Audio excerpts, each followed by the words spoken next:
À ce niveau-là, c'est pas compliqué. Un gant de lavage, les 2 seaux, et puis il n'y a plus qu'à frotter. Donc, on prend de l'eau dans le gant, dans le seau de lavage.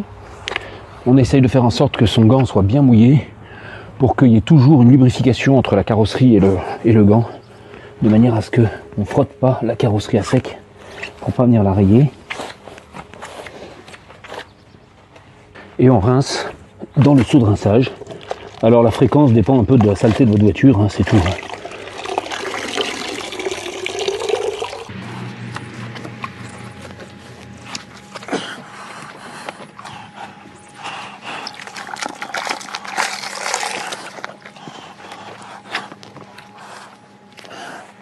Voilà, il n'y a plus qu'à rincer. Et donc quand il fait chaud, le conseil c'est de rincer sans pression et en aidant avec un gant bien propre, de manière à venir continuer à humidifier la carrosserie.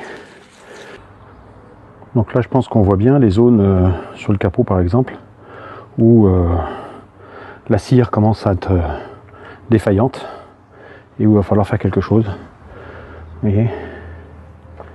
Là, voilà, là on voit bien la différence entre une partie bien cirée et une partie qui est mal. Donc là on est sur une voiture qui a besoin d'être reprise au niveau de la protection. Maintenant que la voiture est rincée, qu'on voit bien qu'elle a besoin d'être cirée, on va pouvoir passer au séchage. Et donc ça fera l'objet d'une autre vidéo parce que c'est quelque chose de très important, une étape qu'il ne faut pas négliger.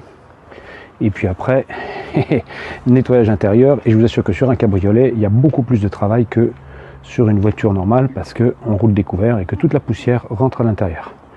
Voilà, j'espère que vous avez apprécié cette vidéo et je vous dis à bientôt.